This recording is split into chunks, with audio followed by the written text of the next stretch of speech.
Hi guess, இன்றைக்கி பொட்டுக்கடலை sambar recipe தாங்க பார்க்க போகிறோம்.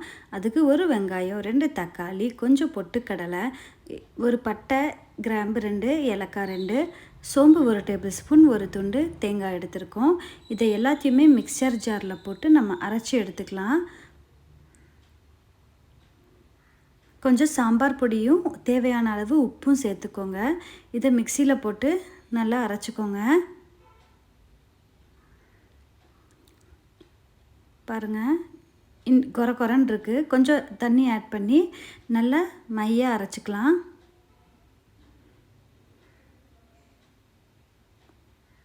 இப்போ பாருங்கள், நல்லா நைஸ் ஆகிடுச்சு. இப்போது ஒரு பேன் வச்சு அதில் ஒரு 1.5 கரண்டி அளவுக்கு கடலெண்ணெய் ஊற்றிக்கோங்க. எண்ணெய் சூடாகட்டும். எண்ணெய் சூடானதுமே நம்ம கடுகு போட்டுக்கலாம். தாளிக்க கடுகு நல்லா பொரிஞ்சு வரட்டும். அதுக்கப்புறமா கருவேப்பிலை ஆட் பண்ணிக்கலாம். உங்களுக்கு காரம் கொஞ்சம் தூக்கலாக வேணுன்ற பட்சத்தில் நீங்கள் பச்சை மிளகாய் ஆட் பண்ணலாம். நான் குழந்தைங்க இருக்கிறதுனால பச்சை மிளகாய் ஆட் பண்ணலை.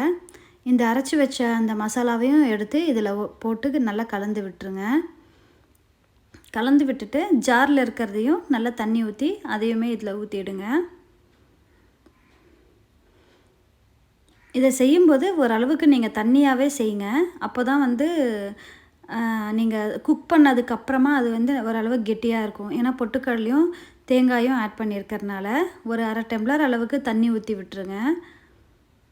பாருங்கள், இந்த மாதிரி நல்லா தண்ணியாக இருக்கிற மாதிரி நீங்கள் வச்சிட்டிங்கன்னா இது சமைச்சு முடித்ததுக்கப்புறமா கொஞ்சம் நல்லா கெட்டியாகிடும். அதுக்காக தான் இப்போ நம்ம ஒரு 5 நிமிஷம் இதை மூடி வச்சிடலாம்.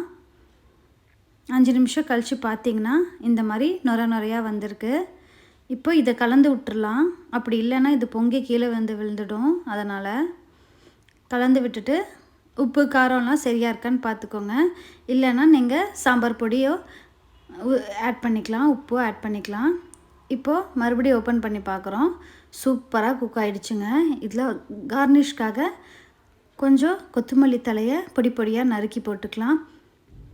அவ்வளோதாங்க, சூப்பரான ஒரு பொட்டுக்கடலை சாம்பார் ரெசிபி ரெடி ஆகிடுச்சு. ஸோ இந்த ரெசிபியை நீங்கள் கண்டிப்பாக வீட்டில் ட்ரை பண்ணி பார்த்துட்டு எப்படி இருக்குன்னு சொல்லிவிட்டு எனக்கு கமெண்ட் பண்ணுங்கள். உங்கள் ஃப்ரெண்ட்ஸ் அண்ட் ஃபேமிலி கூட ஷேர் பண்ணுங்கள். மறக்காமல் நம்ம சேனலை சப்ஸ்கிரைப் பண்ணி சப்போர்ட் பண்ணுங்கள். Bye guys.